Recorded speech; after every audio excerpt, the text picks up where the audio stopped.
Welcome back to Sleep Well Horrors. Today we have a theme. We're recording a bunch of stories today, and today's theme is the Amazon forest. So we got two stories. This will be the first one, and you'll probably see the second one on either a Friday or a Saturday. So, the same week. Andrea has been obsessed with the Amazon forest, so we're going to do that. Apparently her social media platforms are just feeding her horror stories about the Amazon forest. Like Tomb Raider and shit. Is Tomb Raider in the Amazon forest? Pretty sure. Just like a treasure, like going to like old structures and taking treasures and dying. Anyway, we're doing that. That's the theme, and hope you guys enjoy. Andrea went to a haunted house recently. She hasn't talked about it one time, so that's cool.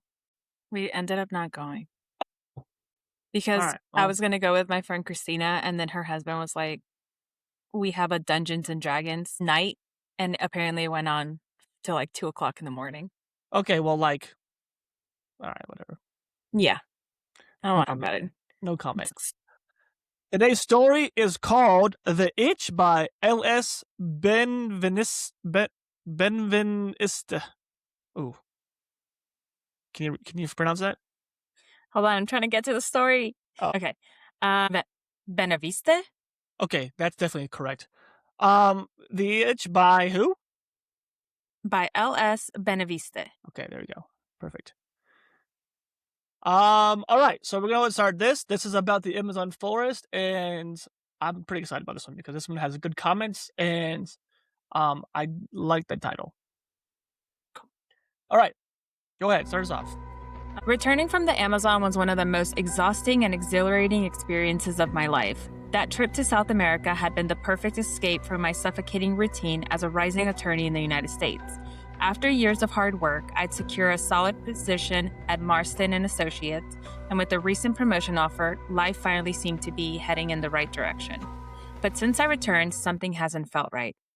It began with a faint itch on my left arm, just below the elbow. At first, I thought it was just a mosquito bite, inevitable after weeks in the Amazon rainforest. I didn't pay much attention to it. I applied some ointment, took an antihistamine, and carried on. But the itch wouldn't go away. 2 days later, it worsened. The small red spot on my arm started swelling, throbbing as if something alive was inside. Every touch felt like fire burning beneath my skin. At the office, the situation became unbearable. I shifted constantly in my chair, unable to focus on anything but the desperate need to scratch. I clawed at my arm under the desk, trying to hide it, but it was no use. The fabric of my blouse rubbed against the irritated skin, amplifying the agony. Elizabeth, are you okay? Clara, a coworker, asked. Just an allergy, nothing serious. I lied, forcing a smile. She raised an eyebrow, clearly skeptical, but didn't press further. I knew I was drawing attention. My boss, Mr. Marston, frequently walked past my desk, watching me out of the corner of his eye. I couldn't let this jeopardize my promotion. But the pain was becoming unbearable. When the workday finally ended, I rushed home. I closed the door to my apartment, dropped my bag, and went straight to the bathroom. I looked in the mirror and rolled up my sleeve. My heart froze. Where there had been a small red mark, there was now a dark swelling with a black hardened center, like tree bark. Ooh. The skin around it was cracked, oozing a yellowish liquid with a nauseating smell. It was as if my skin was rotting before my eyes. I grabbed the strongest ointment I had, but as soon as I touched the wound, the pain exploded. I screamed, tears streaming down my face. Someone didn't get their shots before they went to the Amazon. It's crazy. It's like, go to the hospital. Didn't get their what is it? Malaria? Malaria shot. Crazy. The next morning, I went straight to the hospital. I wasn't the kind of person to wait until the last minute to seek help. My mother used to say, Elizabeth, you're so paranoid. You'll die of old age because nothing will ever catch you off guard. At the hospital, the doctor examined the wound with a mix of curiosity and discomfort. He called in another doctor, who then called in 2 more. They all stared at my arm like it was a nightmare brought to life. It's a tropical disease. The doctor said after several long minutes. We'll run some tests. They sent me home with antibiotics and painkillers, but I knew that wasn't enough. Something was growing inside me. That night, I woke up to excruciating pain. It felt like something was moving under my skin, crawling and digging. I ran to the bathroom mirror and tore off the bandages. The wound was now a deep hole filled with a gelatinous yellow substance. In the center, something moved. Oh, I have actual chills, just like... you have holophobia. What's it called? The fear of holes? No, the fear of something inside my body. Okay, well, yeah. Moving around. My hands trembled as I grabbed tweezers and inserted them into the hole. When I pulled, something came out. It was a worm, small, white, but alive. It writhed between the tweezers and I threw it into the sink, nearly vomiting. But when I looked back at the wound, I saw there were more, so many more. Okay, wait. Relax for a second. I need a break. I'm gonna throw up myself. Oh, this is actually one that might actually make me like not scared, but like Nauseous. Just like, I don't like things inside eggs and like anytime it's on a movie, maggots and stuff. Oh God, I hate that inside you, creating a beehive basically, and just have holes everywhere. It's disgusting. All right, sorry. That is a true nightmare. Yeah, it is definitely scary. The days that followed were hell. I woke up drenched in sweat, my head pounding as it would explode. The pain in my arm was no longer something I could ignore. It consumed my entire body. Go to the hospital! Truly. The wound grew at an alarming rate. Initially, it was just a foul, black, gaping hole. Now it spread like a cancer, devouring the surrounding flesh, which peeled away in chunks. My clothes clung to my arms, soaked with a viscous liquid that oozed constantly. I spent hours in front of the bathroom mirror inspecting the pit my arm had become. It was as if something inside was alive. Small ripples in the decaying flesh, like waves on a contaminated lake, revealed their presence. By the third day, after pulling out the third worm with tweezers, I realized I was trapped in an endless cycle. I removed them, but more appeared, always more. I couldn't sleep. Whenever I closed my eyes, I felt the creatures moving inside me, digging deeper into my flesh. I became obsessed. I spent sleepless nights on the bathroom floor, extracting worms with tweezers, needles, anything that could reach them. My body was exhausted, but my mind couldn't stop. For everyone I removed, two seemed to take its place. That is... Why? Okay. Protagonist. Go back to the hospital. Yeah. Go back to the hospital. I mean, at this point, amputate the arm. I was just thinking that. I would just take it, chop it off. Take the L. Take the loss and just lose your arm. That's crazy. Go back to the hospital. Ugh. It's the horror trope where like the protagonist is just always dumb. All right. True. At first I thought it was in my head, but it wasn't. It was a low, wet rustling coming from my arm. The sound of something scraping against flesh. Chewing, burring. By the fifth day, the nightmare reached a new level. My left hand went numb. I tried to move my fingers, but they wouldn't respond, and I looked at my arm. The swelling had spread. The skin around it was translucent, almost see-through, revealing long white shapes writhing beneath. Rivers of larvae flowing through my body. I don't like that. That is so gross. I don't like that at all. I vomited on the bathroom floor, the stench of bile mixed with the rotting smell of my arm, making the air unbreathable. I knew they were growing, and I knew they wouldn't stop. Okay. All right. It felt like a legion of burning needles was piercing my skin, deeper and deeper each time. The wound was growing alarmingly. At first, it was just a black, fetid hole in the center of the swelling. Now it spread like cancer, advancing through the surrounding flesh, which was rotting and falling apart in pieces. My clothes started to stick to my arm, soaked with the viscous liquid that kept dripping constantly. The smell was nauseating, a mix of rotten meat and something chemical, acidic, that seemed to burn my nostrils. I spent hours in front of the bathroom mirror inspecting that hole that had become my arm. It was as if something inside it was moving. Small ripples in the rotting flesh, like waves on an infected lake, showing that they were there. On the third day, after pulling out the third worm with tweezers, I realized I was caught in an endless cycle. I would remove them, but more would appear, always more. I cried out of frustration and disgust. Get out of me! Get out! I screamed, my voice hoarse and desperate, but the worms didn't obey. Each night was worse than the last. I couldn't sleep. Every time I closed my eyes, I could feel the creatures moving inside me. The mere thought that they were digging through my flesh kept me awake. I became obsessed. I spent the night sitting on the bathroom floor, pulling out worms and tweezers, a needle, anything I could reach. My body was exhausted, but my mind never stopped. Every time I pulled one out, it seemed like 2 more appeared. What? Okay. Yeah, that, I feel like, They definitely, anyway. they might have uploaded the story weirdly, and then, like, Yeah. they doubled it up. Okay, go ahead. All right. I began to hear sounds. At first, I thought it was just in my head, but it wasn't. It was a low rustling noise, like something wet brushing against flesh, gnawing and burrowing. I knew they were growing. On the 5th day, hell reached a new level. My left hand began to tingle. Then it went numb. I tried to move my fingers, but they wouldn't respond. When I looked at Wait, hold my... on. Did the author, like, forget that they had written, like, the first half and then, like, restarted the story, like, midway through?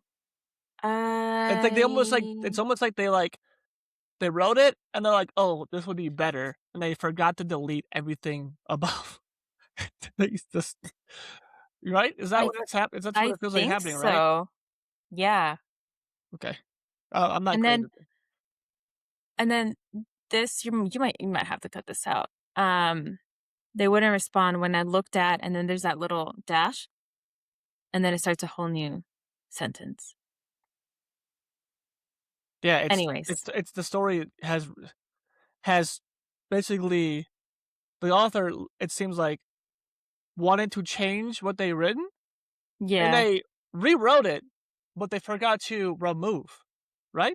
That's what it yeah, seems like. that's kind of what it seems like. All right. My skin was greenish and damp, gleaming with a sickly, oily sheen. I called an Uber to take me to the hospital.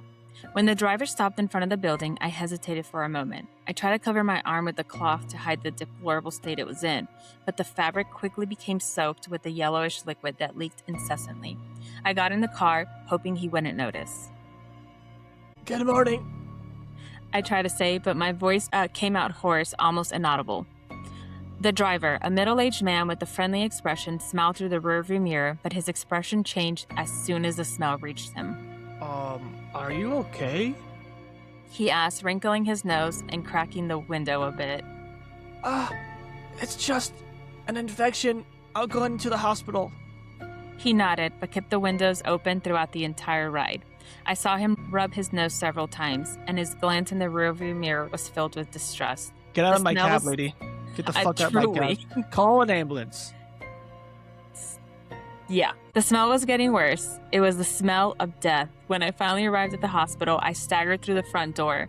The people in the waiting room instinctively moved away, some covering their mouths, others wrinkling their faces in disgust. I was taken directly to the emergency room. The doctor who attended me was the same as before, but his serious expression indicated that he knew the situation had gotten out of control. He could barely hide his own reaction to the smell. Elizabeth, what happened? He asked while putting on gloves and a mask. I don't know. It's getting worse. It's growing.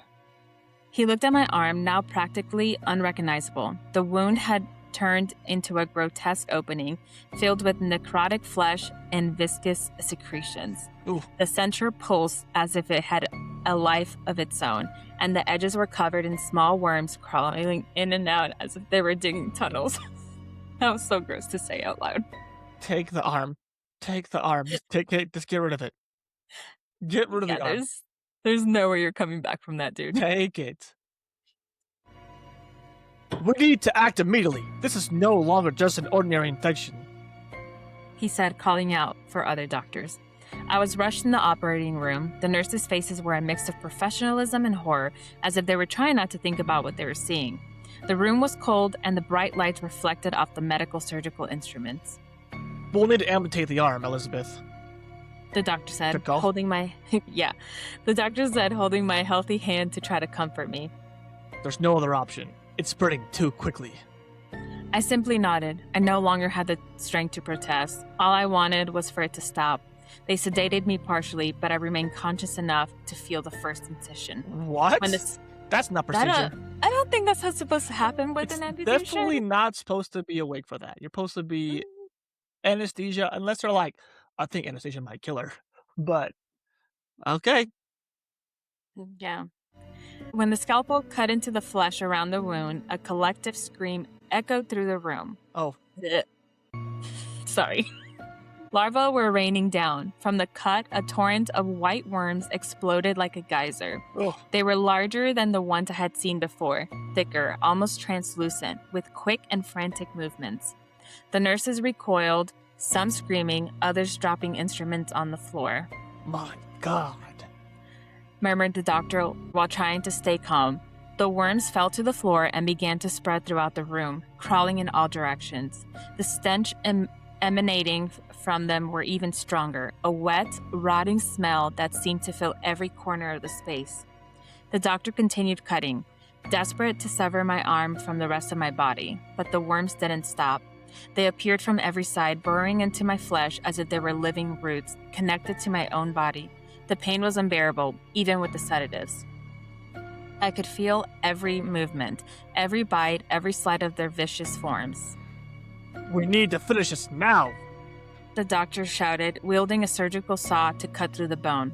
But as he began to saw, more worms came out, this time faster, as if trying to escape. One climbed up his glove, crawling into his wrist. Get this off of me! He shouted as another nurse tried to help him. The operating room was in chaos. The floor was covered in blood, pus, and worms. Surgical instruments were scattered around, and the nurses didn't know where to run. I could feel that this wasn't going to end there. The arm wasn't the only place they were. They had already spread throughout my entire body. Doctor? I whispered, my voice almost inaudible. It's no use. They're everywhere. He looked at me, his face paled and filled with horror. For a moment, I thought he was going to pass out. Elizabeth, I'm sorry. Firebomb! Firebomb! Firebomb! And then my vision darkened. I looked at my hands and they were no longer mine. My skin was full of holes and worms were coming in and out of it as if I were just a vessel. Yeah. Nurse, prep the room for firebomb. Yeah. Also, Nurse, set this room on fire, please. including the person. Sorry, Elizabeth. It has to be. The story he got, that's it. That's the end of the story. The rating is a 7.37, which I think it's about right. Unless you disagree. No, I agree. Sorry, my dog is drinking water right behind me. I know it's so loud. It's good. I like the story. I think the concept's good. The holes and everything is a scary concept, and that is actually a lot of people's like fears. Like a lot of people have phobias to holes and things inside them, etc., etc.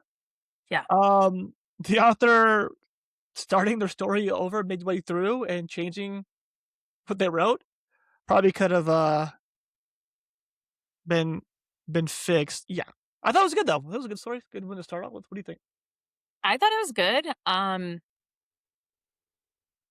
wouldn't go into the Amazon. I mean, I would never go to Amazon anyways. There's way too many like dangerous creatures, animals, bugs, snakes, everything in the Amazon. Like if you go swimming, you could get a fish in your urethra. I'm good. I'm definitely not going to the Amazon anytime soon or ever. Really. Mm-hmm. Yeah. Yeah, that's what my For You page on TikTok right now is just people like swimming in the Amazon because they want to. Yeah, no, I wouldn't do that. I'm like, but you're gonna die. Yeah, you're gonna get some disease. Crazy. But all right. But yeah, good story. Disgusting. Disgusting, creepy horror that made me feel sick. So good job. Good job, L.S Beneveniste. So we will link him in the description if you guys want to look at more of his stories. And thanks for watching. And Hopefully you can get to sleep after reading this one. Sleep well. Because do you ever like feel like when you're sleeping, like you feel like there's bugs crawling on you while you're sleeping? It makes you up. Ew. Think Well, about now that I tonight. will. Think about that Well, tonight. yeah, now I will. Sleep well. See you guys next time.